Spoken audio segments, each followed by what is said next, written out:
We have to be. Yeah.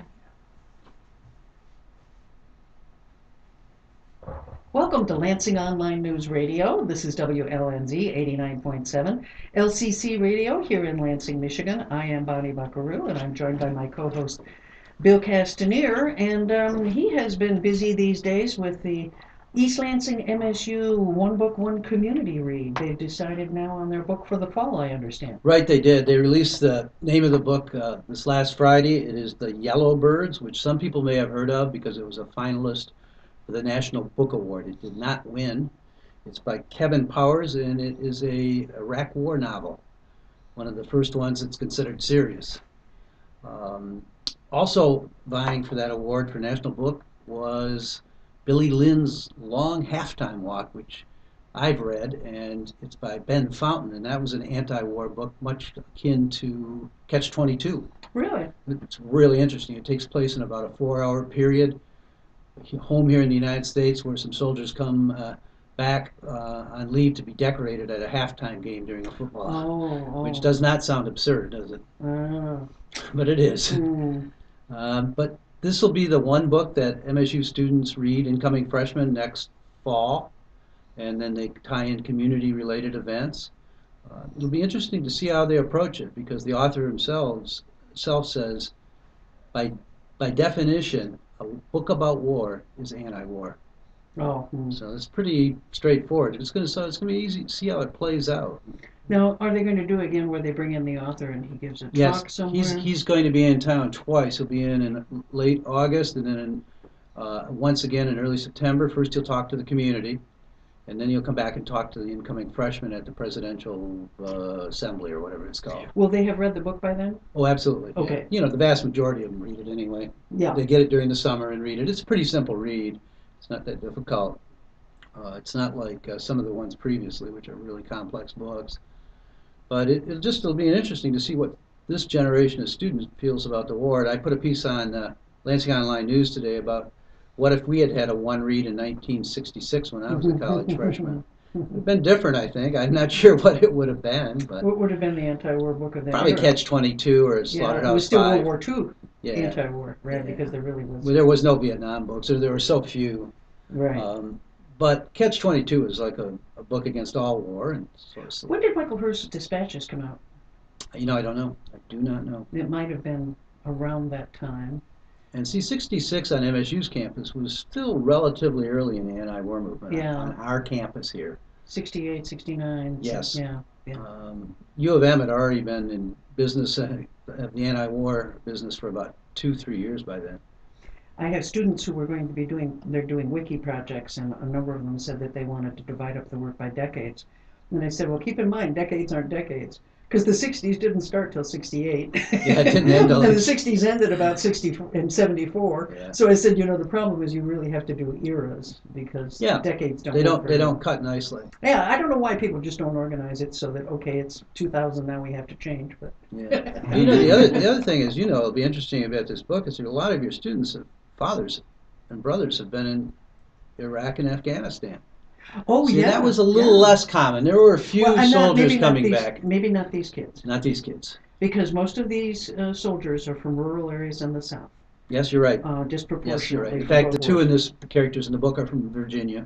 My old friend Mike Skladani, who was got his PhD here in aquaculture, taught here for a while, and it was interesting because he would teach a course, and part of it was that he would have the students go back and ask their parents what they did during the war daddy, meaning the Vietnam War, and he would ask them to borrow clothes from their closets so that they could dress up from the era. And then he held a be-in where he would play music and he would recreate some of the speeches of famous people of that era. I went over with a video cam once because he wanted me to interview the students and find out what they had learned, because he asked them to go debrief their parents on what they had done. And the vast majority of the kids that I was talking to, it blew me away. They did not have parents who were anti-war. They were the kids, their parents were the ones who kept their nose to the grindstone and got the degree so they could afford that mortgage to send their kids to MSU as a freshman. I mean, the anti-war ones were apparently drunk on a beach somewhere because They were working their way up in the lost years. Yeah, they were the lost years. Most of these kids were big ROTC fans. I mean, it was bizarre. So the anti-war movement did not make it to the second generation on campus. That is funny. It was In a hilarious. very strange way, it's funny. But we had probably a half dozen Vietnam vets on my floor in the dorm. Did you? Yeah, it was kind of an odd experience for them there because first of all they're older Yeah, and yeah. more experienced, obviously, about everything, and not too. They didn't come back too together, frankly. Well, my late father-in-law, Victor Howard, who taught in the English department for many years, taught that class on Vietnam where he brought in Ron Kovic, who Yep. wrote Fourth of July, brought in a lot of the famous writers from that era. And he was, because he had been a Korean War vet who had suffered pretty heavily from PTSD, and he realized the toll that war takes on soldiers. So he really had a pretty dramatic class here on campus, looking at the war in the rearview mirror and trying to figure out what impact it had made on the culture. Well, I hope that's what comes of this book, this choice. That's what's supposed to happen. But this one is war is on our campus is not being talked about much. So it'll be interesting to see what direction it goes. I tried to hold a talk the other day on the 10th anniversary of the Iraq War to see what my students' opinions were. And admittedly, when you have an 8:30 in the morning class, nobody's eager to talk much till they've had that 10th cup of coffee. But this, you have to remember that this generation, if they're 18 years old, that's, I mean, think how young they were in 9/11. Yeah. And when the war launched, they were 8 years old when the war launched. So that's, I'm not sure how aware you are at 8 of what the larger picture is. You're not, I don't think. Yeah. Unless a parent is at an active duty. Right, right. That would make a huge difference And if I there's imagine somebody in those the kids family. grow up pretty fast. Well, the other literary event coming up is your annual. Boy, I think there are times you must wonder why you ever invented this, Bill. I'm not going to say a word about that. Poem a day, 30 days worth. Yeah. Aren't you glad April only has 30 days, Yeah. not 31? Yeah. Each April for this will be our third year, I think. Yeah. We've been doing a poem a day by people from the local community and some nationally recognized poets. They submit the poems. We do not have trouble getting individuals who want to submit poems. We don't really ace anybody out of this, so we've been kind of lucky. But And I a couple think times you put in a historical I'm going to poem do or one two. this year too. Should I Yeah. tell people or just Yeah. hide? It's going to be Jane Johnston Schoolcraft, who is considered the first American Indian poet. She was Oh, from really? Michigan. Huh. She was married to Henry Schoolcraft, who was the Indian agent from Sault Ste. Marie. I know about that. She was responsible for really the poem Hiawatha. Really? Absolutely, Wow. it was stolen first by her husband, and then by Wadsworth Longfellow. Wow. Stolen from whom? Jane Johnston Schoolcraft. Oh, she wrote it. Yeah, she wrote much of it, Oh. and they just borrowed heavily. They borrowed heavily. Right. In Mm. fact, There's been a lot of that going around. for the longest time, her husband didn't admit that he was borrowing heavily from her, Wow. and he was translating her at some point too. Huh. So in his translations, you can tell modern translations where people understand the language Mm. quite different. Interesting. The poem I'm going to run, I'm going to run it, I hope, in both languages. And the other language will be Ojibwe. Ojibwe? Yeah. And you can see some of the rhyming scheme, obviously, in it, but that language is extremely musical. It's lyrical. Oh. I've heard it performed, I guess, or it's recited in the original language, and it's beautiful. But I think then people will get an idea side by side, hopefully, if we can pull it off on a WordPress page, Wouldn't that be great? what it was and how he translated it. Now, would it be possible to get somebody to say it so that we could actually have a sound recording? Yes, Good. That'd be cool, wouldn't I it? could do that. Yeah. Ah. You know someone who Oh yeah, can. sure. I know a few. The language is taught on campus. I had heard that. I didn't know if Yeah. it still was. Yeah, I'll be able to. Yeah, I should be able to do that with ease. Oh, that'd be I great. hadn't thought of that. We could have an Yeah. audio clip. That'd be great. Oh, that'd be a lot of fun. The time I heard it performed, you did not need to know the words to understand that this was a very sad poem. It was about Jane Johnston Schoolcraft dropping her children off at an Indian school, Oh, goodness. which she wasn't really keen on, but I'm sure that if your husband's the Indian agent for the territory, you're going to follow that direction, which was sort of accepted at that time.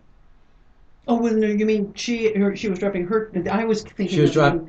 the schools where the kids were taken from their parents. Well, that's the same kind of schools. I see. Except some people sent their children voluntarily. Oh, Not I many. see. I went to a workshop last Friday in Livonia by the Indian tribe from Mount Pleasant, the Chippewas, and they put on a program on the Mount Pleasant Indian School, which Yeah. was in existence for about 35 years.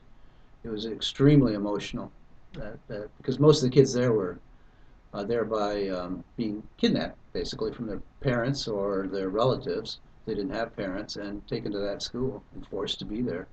It seems so strange that we did that, the Australians did that with the Aboriginal people. And Yeah. what was that mindset?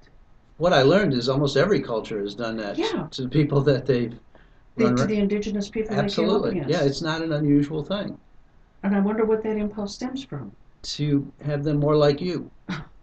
What a Or, bad idea that is. yeah, we had a real bad idea. And I don't know if I think you know, my grandmother and her three brothers went to that Indian school. So for me, it was pretty emotional also because I learned a lot of things I did not know. And they're doing archaeological digs there now because they think there's some mass graves. Oh, Um, goodness. yeah, it was an ugly experience, and I don't think there's any way you can sell it as a nice. We're going to teach you to be maids and soldiers and janitors. It Hmm. didn't seem to be such a great experience. Sounds like the Newt Gingrich Memorial School. Yeah, it would be. Yeah, Mm-hmm. because you'd kneel a lot. Yeah, You'd be cleaning those toilets for yeah, them. and frankly, the kids were yanked from their homes. I mean, that was my grandparents or my grandmother and her brothers. Their father was missing, which was not uncommon in that culture, and her mother had died. Her mother had died, and so they're living with their extended family, which were their aunts. But that didn't matter. It didn't matter. No, No, they were still fair game. How many kids went through that school? Any idea? What were the they size of the they classes? really don't know for They sure. don't know. No, the records Yeah. are really kind of incomplete, and for example, the death records don't match the number of people buried in the cemetery, and they're finding unmarked graves. Um, that's part of what they're going to do is investigate all that to find exactly how many kids over a period of time went to that school. And then there were schools all over the country, and they're from Wisconsin west. They were in almost uh, every state. And then there were the denominational schools. Michigan had a couple of them. One was in Harbor Springs, Holy Cross, which was actually I don't think that stopped working or training children until 1960 maybe 58. So that went way into the future.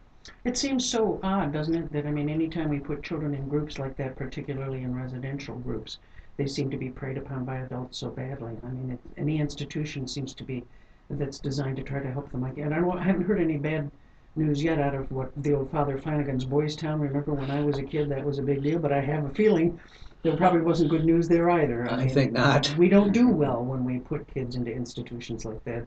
We are trying to get ourselves out of the juvenile justice business and not have as many kids incarcerated. That would be a welcome trend. These places are rarely much different than detention centers, aren't they? Oh yeah, and that's one of the things I learned, and I'm sure everyone else learned there is I knew there was shame in it, and people never talked about it. But also it created a pattern of physical abuse, Right. alcoholism amongst generations. Yeah. It was very disciplined, so each generation passed that discipline on. It was very disciplined. I mean, the kids would kneel 4 or 5 hours at a time Oh, God. to do physical. It was very physically driven. Just Yeah. awful. Yeah, well, on that cheery Yeah, it's a note, cheery note, but not many people know about them. boy, that's a history that's begging to be written. It is, and there's one book on it, and it's relatively sympathetic to the Indian schools. There's Oh, only really? one book been written. Wow. Pretty amazing, huh? Well, maybe we could get Sherman Alexie to do a film or get Yeah. books written about it. I mean, He's it's so. talked. He talks about it in his kind of like comedy shticks, but he's never written anything about it. Louise Erdrich's Yeah. next book is supposedly on Indian schools. Ooh. Oh, that'll In hurt you. fact, when we were talking about these two books about the war books, her book was the one that won the National Book Award this year, The Roundhouse, and it was on rape on an Indian reservation.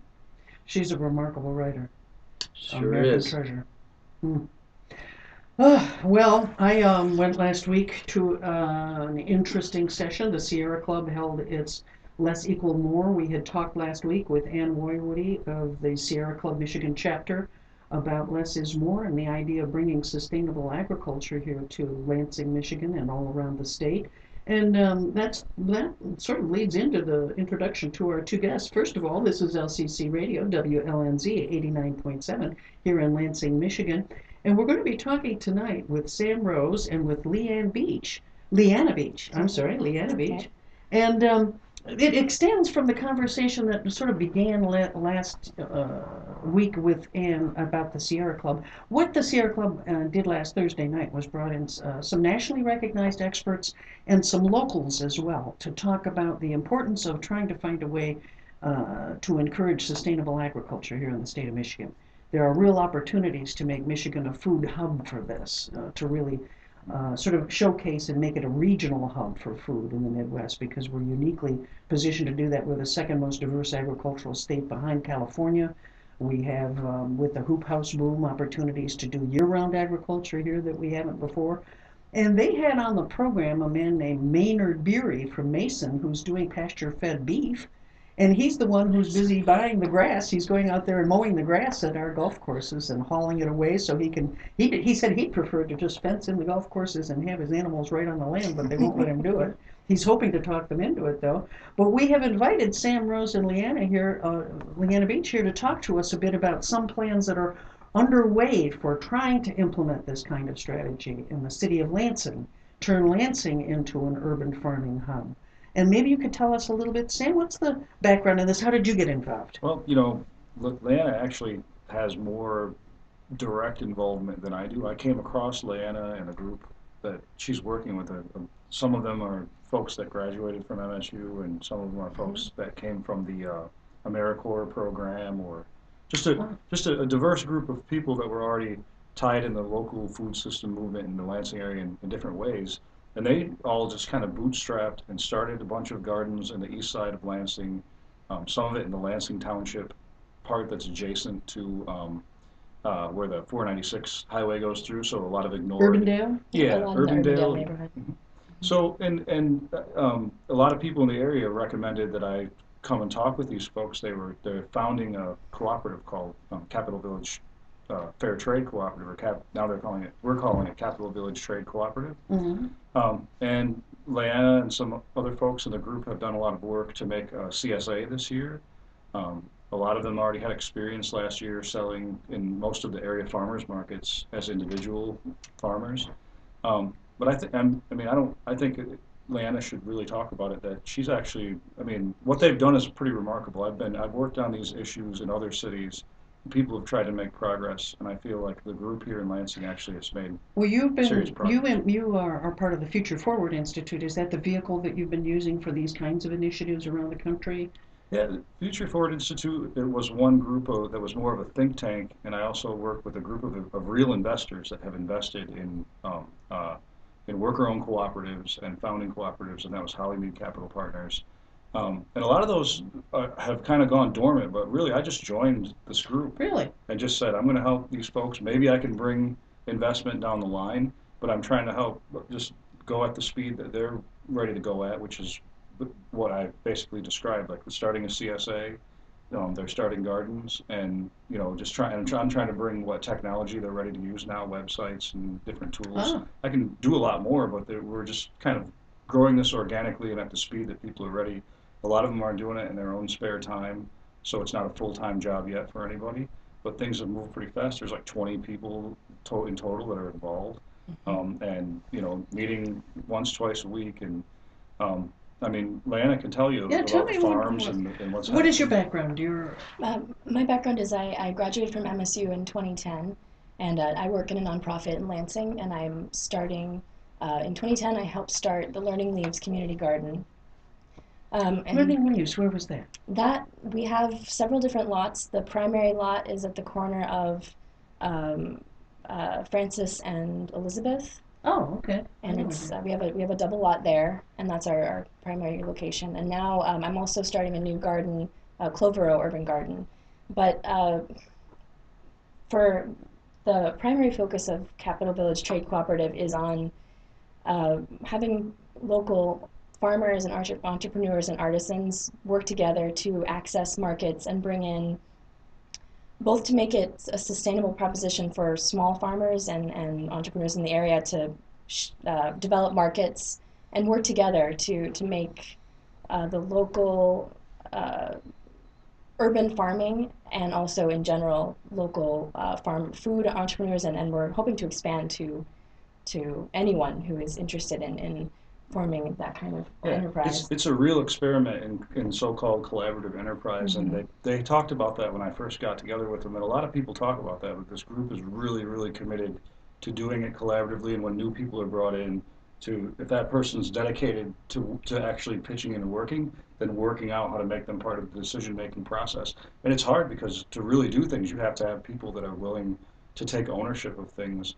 And so it's tough, but it's also tough to uh, not lose it into a kind of decision by committee thing. So we're working on this balance of how do we make, the More of a decision. direct democracy occupy Yeah, model. that's a lot of what it is. And right now, because many of our members are urban farmers, our focus is on starting the multi-grower CSA for our first year, and also having a cooperative booth and at least 2 local farmers markets. Oh, which ones would you choose? We're not exactly sure yet, but we're thinking we're going to try to be at Allen Street and then at least one other. Okay, Allen would seem logical. Yeah, since Yeah. that is in our neighborhood, that's where a lot of our farms are. Although we do also have members who have space in Mason, and some who are at the um, Urban Roots. Okay. That's, When you say it's a multi-grower, so these would be things grown in various locations brought together through one organizational hub? yes, yeah, we have our different members who are urban farmers, who are producers, are going to be growing food specifically for the Capital Village CSA, and then we have a sorry, we have a part-time CSA manager who will do the managing for making sure that. I think- Because some so they- farmers markets have rules where you wouldn't qualify then because you're not a single source. Yeah, and that is one thing that we've been researching where we're going to be growing because. But when That's we, exactly Great what I was going minds to think ask. Yeah. circles. Bill was going to ask Yeah. the same thing. Some of them were willing to make an exception because they would, the group came up with growing standards. A lot of them have done what they need to do to make sure they're legal. Like we're taking everything seriously with how we're doing this. All the growers are. The CSA document, CSA is of course community supported agriculture. Right. So if anyone listening, if they don't know what it means, it's you buy a share, kind of like a cooperative, and you're going to get what the CSA documents say you'll get throughout the growing season. You'll get kale and beets and whatever is grown. And whatever it's- makes it sometimes. Yeah, are good. yeah, that's part of it Lots too. of Sharing squash that this risk. week. Yeah, and also a lot of the farmers markets when we actually contacted them, because we are an organization that is made up and run and owned by our members, and each member is a small local. Right. And we're not certified organic, but we have agreed on our natural growing standards. Yeah, we just- probably yeah. will be certified organic down the road. We chose to focus on making the CSA, which is a multi-grower producer, a real legal multi-producer CSA, is a tough thing to put together and get it up and running in this season. And It's a lot of work. And so some of these we had a lot of goals, and coming into this, we were going to do all this stuff, but this is actually quite an undertaking, and we probably will see the organic certification. And we'll probably You may want to look at an alternative, which is called certified naturally grown Yeah, CNG. because That's, especially for the scale that we're talking about, a lot of the requirements for organic certification are beyond what we can manage because we are small scale urban farms. Some of us took a dim view of the way that the USDA actually turned organic requirements into more of corporate organic requirements. Yes, So it's very yes. difficult for small growers to. Now, It's do any of your growers have hoop houses? Yes, actually, Learning Leaves has a hoop house, and I believe at least a few others have. floodplain has a hoop all house. of the farms that Kirk operates Yeah, that's Learning Leaves. can or cannot have hoop houses, as far as I know, according to what you're Now, saying. are some of them on like the edge of our urban area, so they can have larger pieces of property? We like I said, we do have at least one member who's based in Mason. They have a larger property, but uh, in the Urbandale neighborhood, rather than having one concentrated location, we have people who are growing on several different lots. I see, sure. So the reason I ask is I have a nephew that does that, and well, he does it for himself, but he grows on 5 acres Mhm. and sells at markets, and he's got a hoop house, and I could see them replicating something like that up there. Yeah, and that Now, are is you keeping good records? I mean, and so you can take this somewhere else and say to them, you can do this here?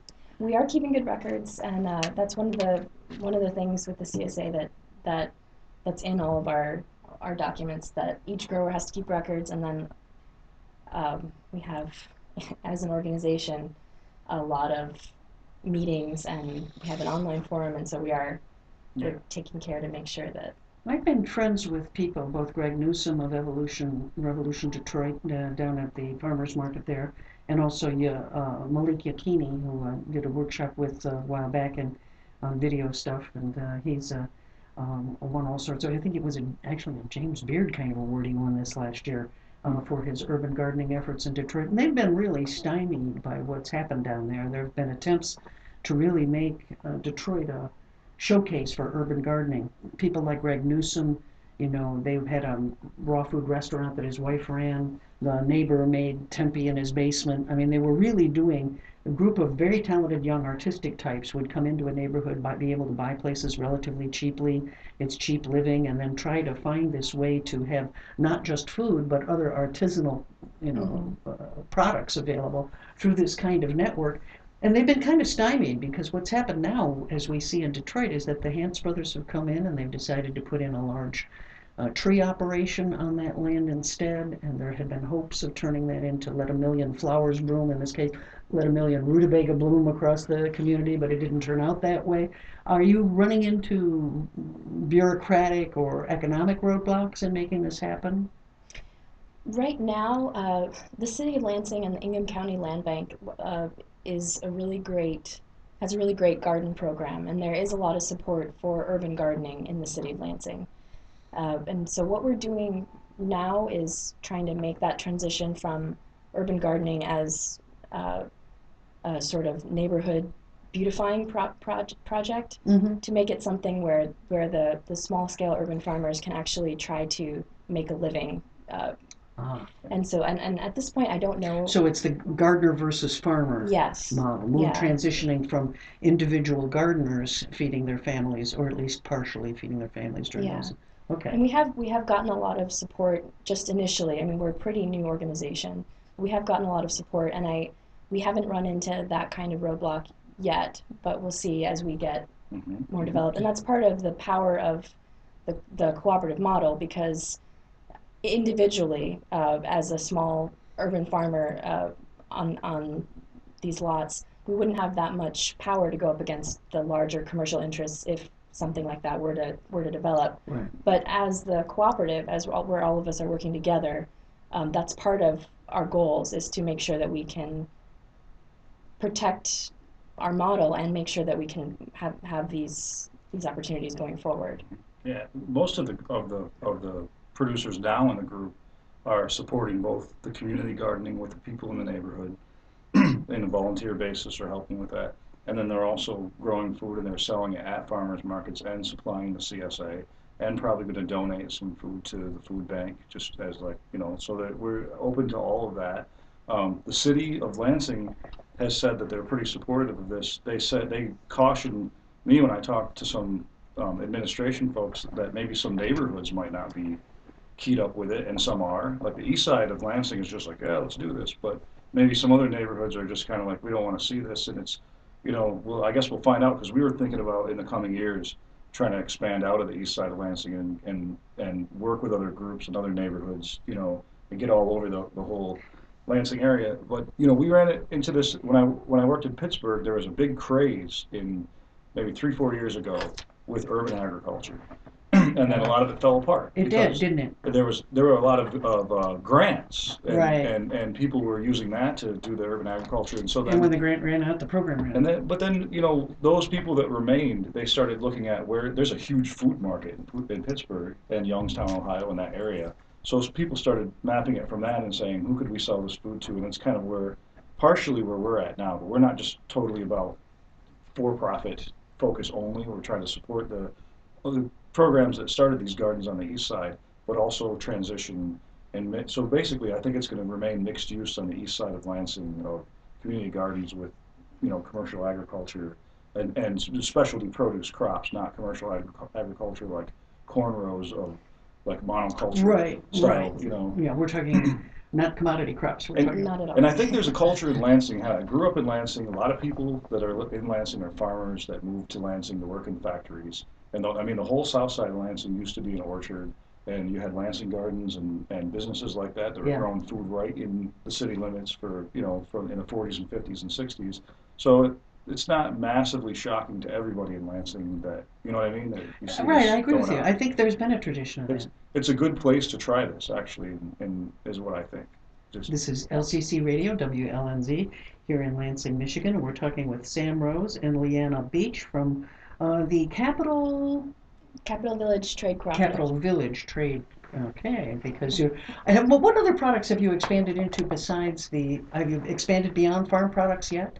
Right now, our focus is on the urban farmers and producers, but that's primarily because our members right now are mostly farmers and producers. But and we're trying to, as we're getting established and we're going through the process of actually uh, formally becoming a cooperative, which is a pretty lengthy process.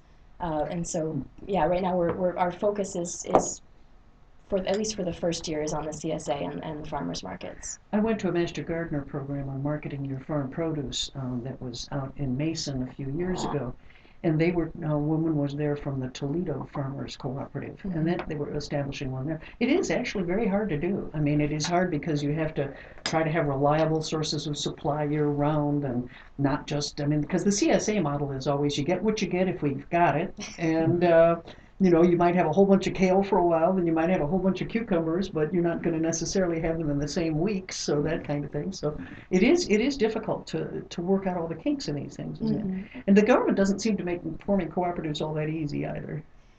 Yeah, it is. There are a lot of I's to cross and T's to, yeah, so, or I's Whatever those two. Does MSU Extension Service get involved at all in this kind of process?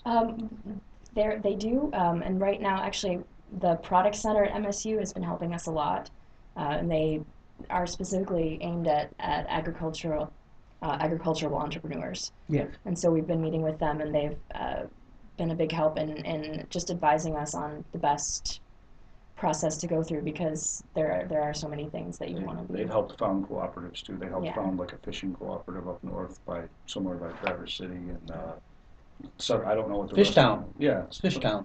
yeah. There's a That's few what it's things. called. Yeah.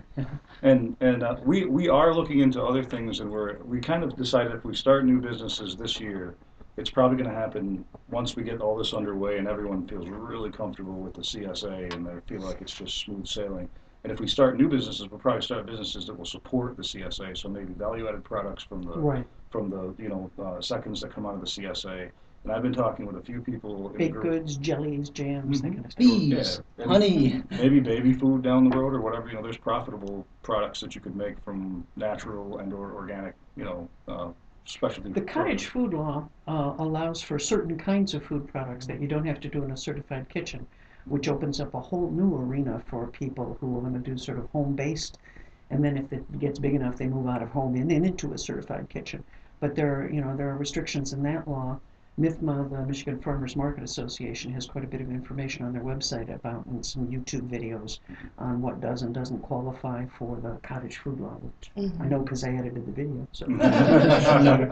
What did you grow last year? Last year, well, it was such a strange year in the weather.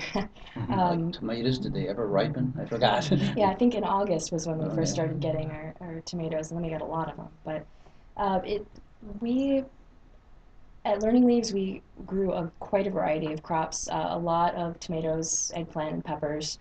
But then also, variety of greens, and I think really it was most vegetables you can think of, and as well as herbs and flowers.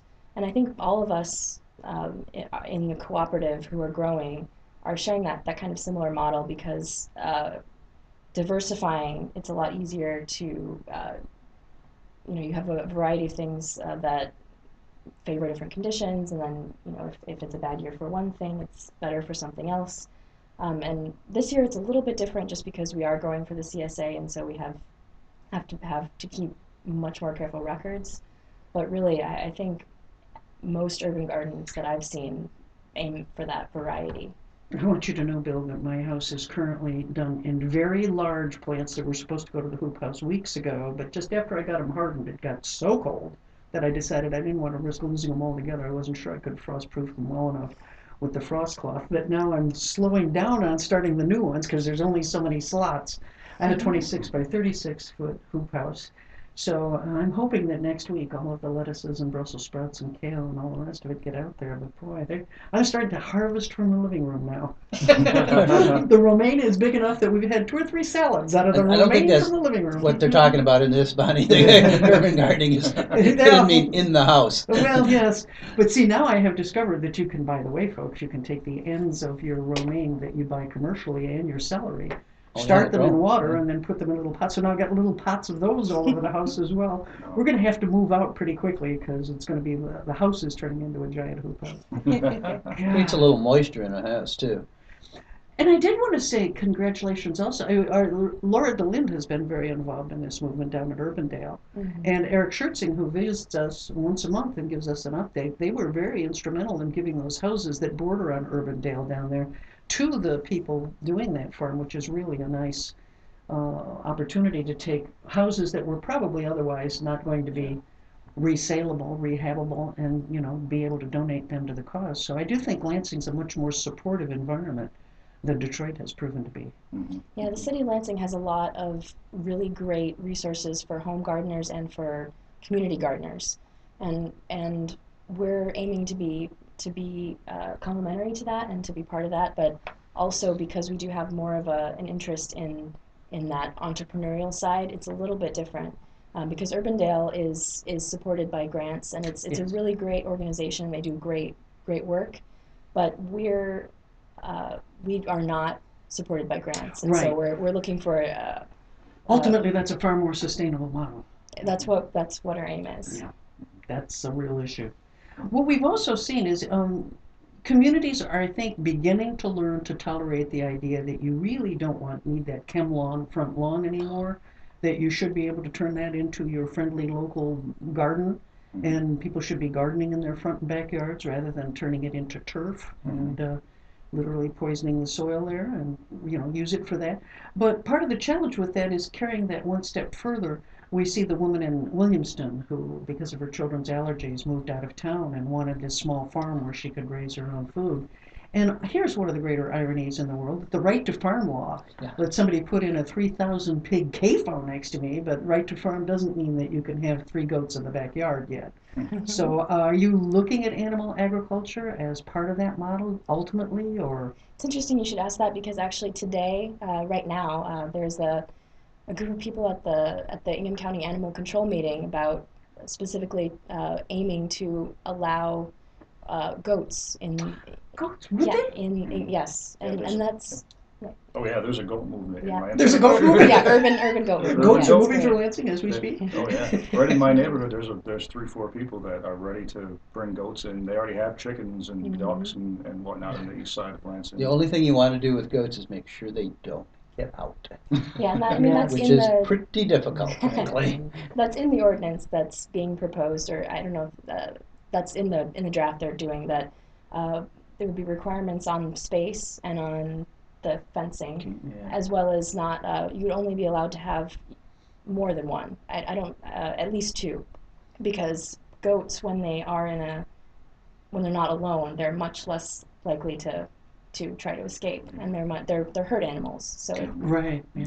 They'll gang up on you. Yeah, I noticed some of the notes from the discussions they talked about. A lot of things mirrored dogs except for that they're herd animals. So they wanted you to have more than one, but otherwise the measurements of like, you know what I mean? If you can have a backyard with dogs, and this is like, if you had 20 dogs in the backyard, they're going to come after you because of the mess it will make. But you can, so they're kind of using the same statistical measuring of property and how many animals you can have. But it sounds like it was going forward. yeah, I went to the meeting that was back in January, and Wow. Because chickens are a hard sell in some places. I'm amazed that they would go for goats. yeah, it seemed pretty positive, and we'll see what comes out of it tonight.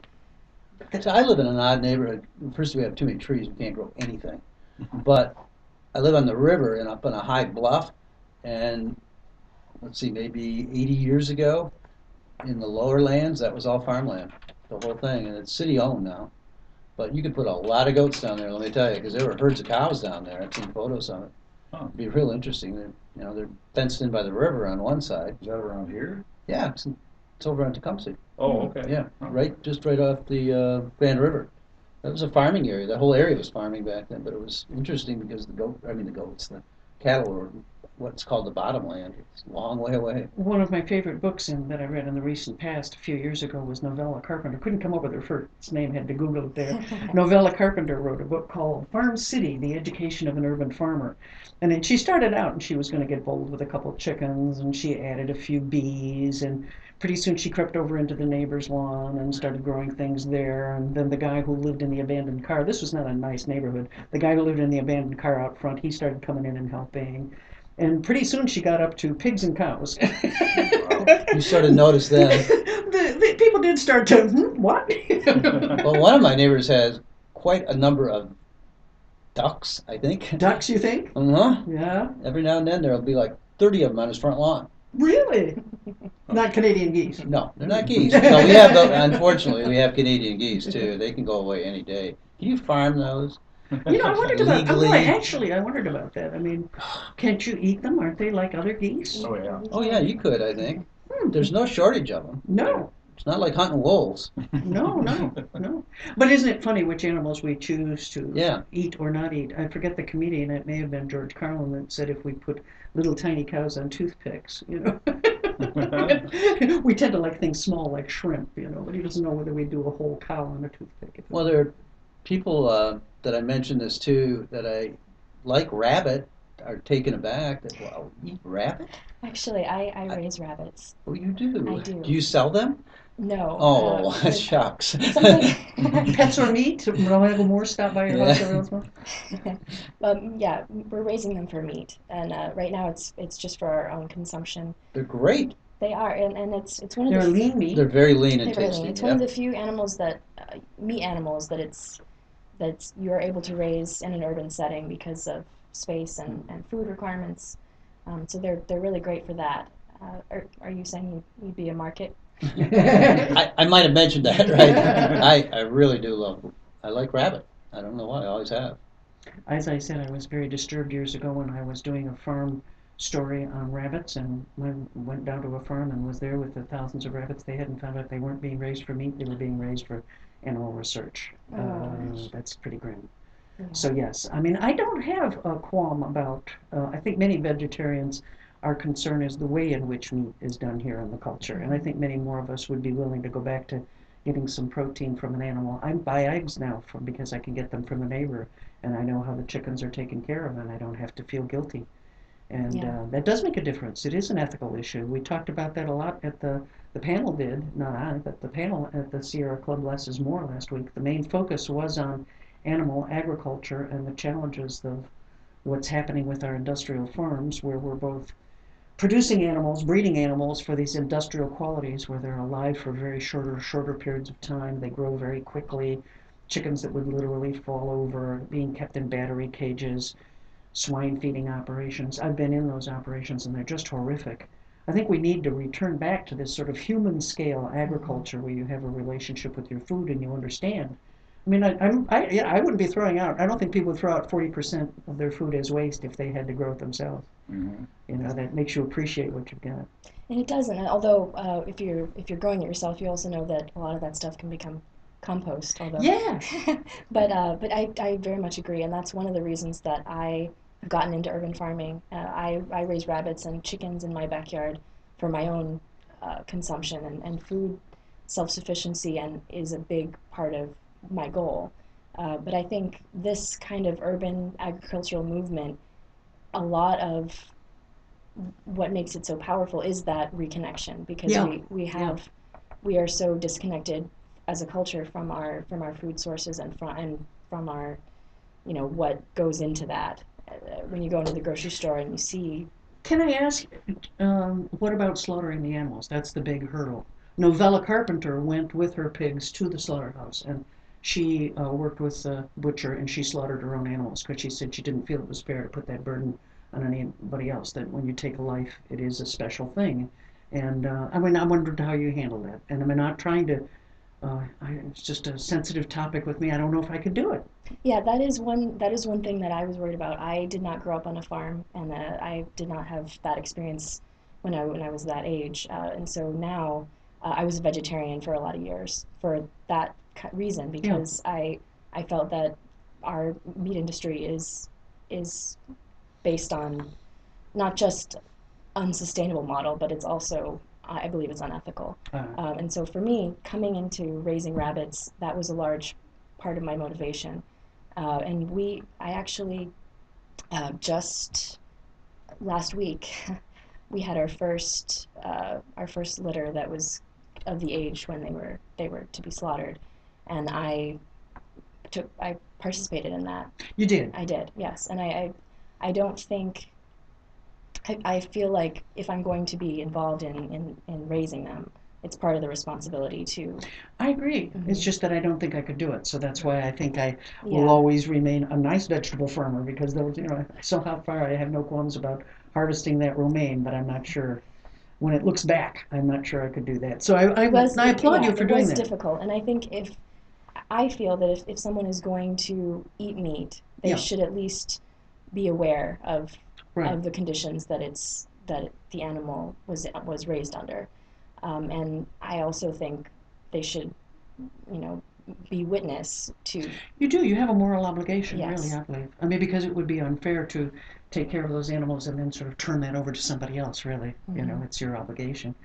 This is LCC Radio, WLNZ 89.7 here in Lansing, Michigan. Are there any kind of fish that are sustainable in a urban setting? Small ponds or? I think there is. I mean, we're not doing it yet. We may get into it here in Lansing, but in other areas that I worked in Cleveland and Pittsburgh, we saw people do trout, like rainbow trout and Tilapia. tilapia, yellow perch. There's some people that do saltwater fish and make a pretty steep profit. When there's someone in Okemos that does shrimp Oh, and shrimp, saltwater. right. It's the Meridian, the Meridian shrimp farmer out there. Mhm. He's not far from me. He won't let anybody see his facilities. That's kind of interesting because I had wanted to go over there on video, of course. I want to capture everything on video.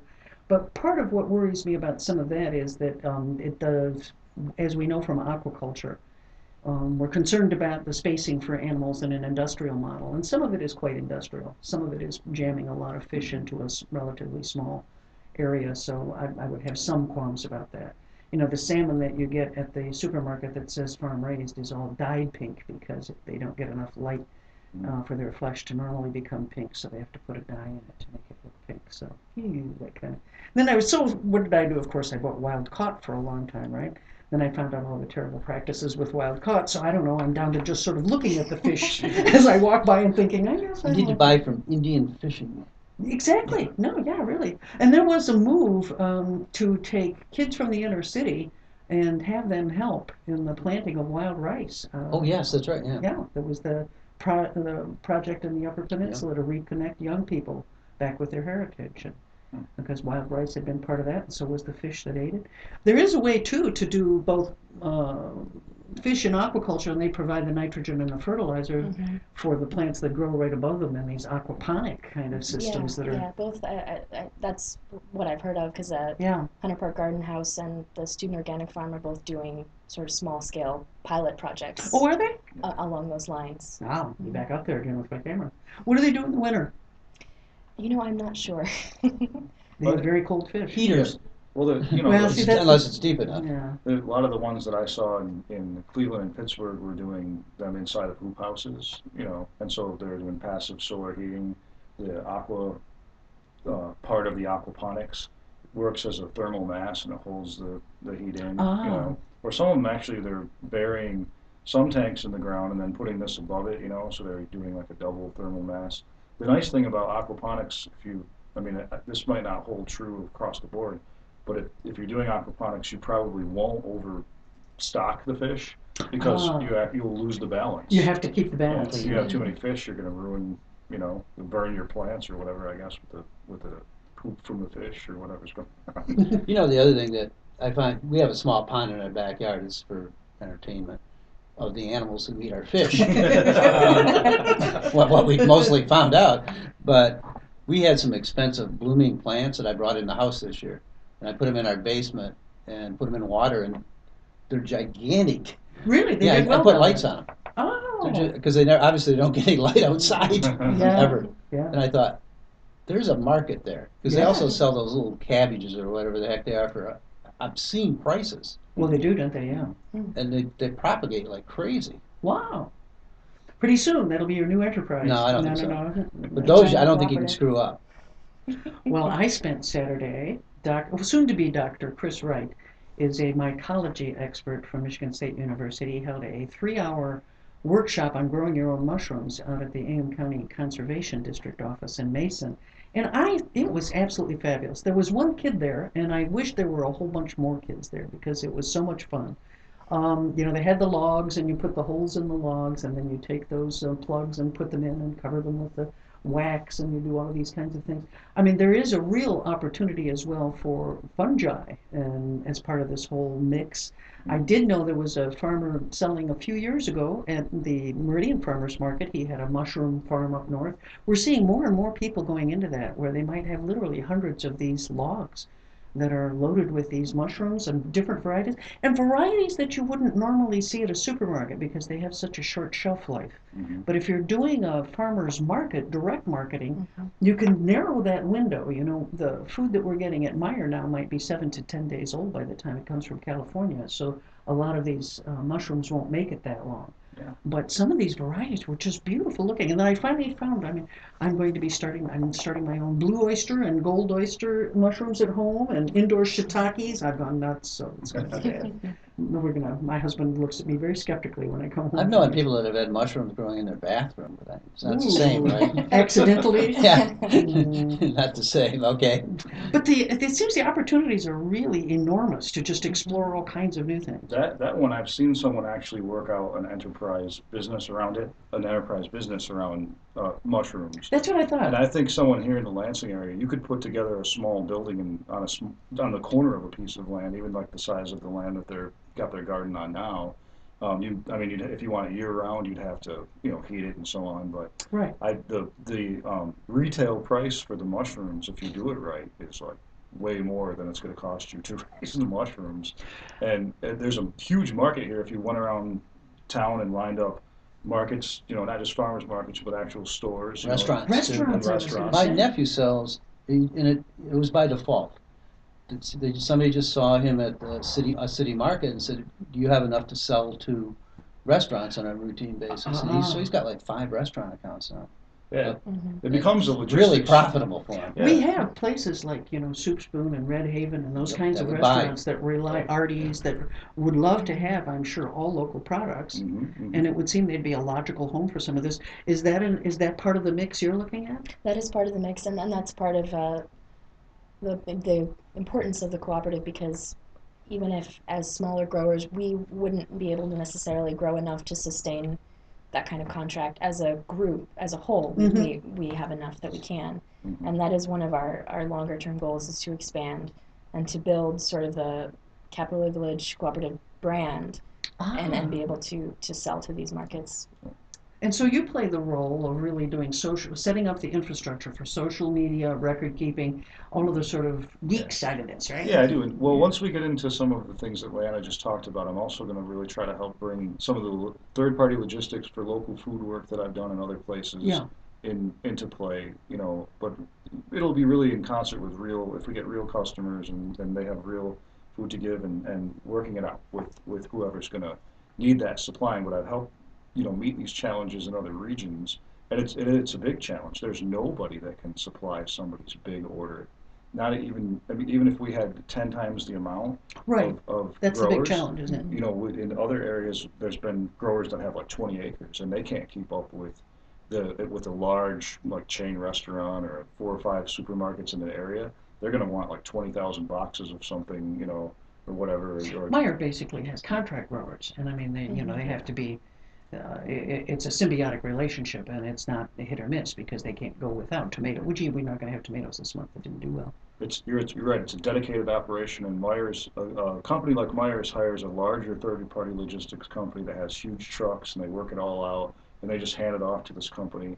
And so we're looking at kind of the same thing, like someone could come to us, and we would try to figure out all the logistics to make it so that they can fill that need and draw from, hopefully we'll keep building relationships with farmers and keep building relationships with people that want to start food production, and we'll help support the education for that and help learn from the mistakes that we made this time around and the next time around and so on. Did you see that large greenhouse operation that Meyer is using for tomatoes now, where they're on they rise up for picking? Mm-hmm. It's, I can't believe how that could possibly be energy efficient, but we'll see. Well, they make a lot of money off those tomatoes, so they don't. They Yeah, all they don't necessarily get, this conversation, what's interesting about this conversation to me right now, other than I love fresh vegetables, is the historical societies, which I'm a board member of. Yeah. Our next exhibit is going to be called Lansing Yes. Eats, and it's on the history of Lansing residents eating, right from first when they came here, where they hunted and fished, got most of their food that way, to farming, up through the advent of the restaurant industry, and back again to basically what we're seeing again, what you're talking about. I mean, it's a whole cycle, really. It's going to be It's kind of so interesting. We got to figure out a way to represent this because, and maybe it's with what you're doing in a very small area, small way. I'm going to be teaching an honors seminar in the fall on the same idea, and it's going to be Michigan Eats, and it's going to be with a group of honors college kids. And the reason that actually started was that many years ago I had a student filmmaker who was working with me on an independent study, and we were down and we were having lunch one day down in Zingerman's. This was when I could still eat wheat. Oh, I miss those. No, anyway. You don't miss the prices. No, I could probably not. But he asked if he could borrow my camera, and it was for a personal project. And I said, well, sure, but what's the project? And he said, I want my grandmother, I want to video her making her famous peach pie. Because he said it's the family recipe that everybody remembers, and I don't want to lose it. Because she's getting up there in years, and before she forgets all the ingredients, and she never wrote it down, and it's a handful of this and a pinch of that, I want to do this video with her. And I saw the video later. He's gone on to work, he's produced films for the Geographic and so forth, quite a talented young man. But that film was probably his favorite film of all time because he captures his grandmother doing something that's so special for the whole family. And I mean, food is really part of a whole family ritual. So I mean, it's a talisman in the culture, unlike anything else, I believe. So you're really touching into something pretty deep here. Yeah, we've been collecting family recipes, and the one I gave him was a recipe for German rabbit, Oh, pepper. oh, So that's where some of the you eat rabbit? oh, yeah. Yes, you eat rabbit. Yeah. I'm going to have them take a family member and capture, even if it's with their cell phone, capture the family recipe because it's so much a part of who we are. Well, we've been talking with Sam Rose and Leanna Beach about the Capital Fair Village. I keep leaving the village part out, but You need to see village the is logo. village is an important part of the whole concept, isn't It it? is. It is, is. it That's is. that local, small scale production that we are aiming for. Yeah. Well, it's wonderful to hear about what's going on in Lansing, and I wish you well. I hope we see a whole raft of new products come out of there and find out more about all the outlets that it's going to. Thank you very much for joining us this evening. Thank you. Thank you. Next week, we're going to be talking a bit about some of the things related to the controversy related to the Boy Scouts. The Boy Scouts have had some policies that have put them at odds with many of their members. On the one hand, everybody likes the idea of young people having an opportunity to work on things together and do things together, but on the other hand, they have been quick to exclude the LGBT community from both as members and as Scout leaders, and they've done the same thing for atheists, and we'll be talking a bit about that. We're going to be doing a bit of an advance as well about the upcoming book show, the book and paper show that Ray Walsh does every year down at the Lansing Center, so he's going to be coming in and talking about that. And I would like to say that I really did enjoy my time with the Sierra Club Less is More on Thursday evening. I'm going to be working on some video presentations from some of the people who participated in those programs last week, including the local Mason farmer who has his grass-fed animals out here. I'm going to hope to get out there with my video camera soon. And don't forget, if you have poems for the Poem a Day for each day in the month of May, which is National Poetry Month, Bill Castanere, lansingonline@gmail.com. Send him your poem, and we'll see you next week. Lansing Online News Radio, WLNZ 89.7 here in Lansing, Michigan. Thank you.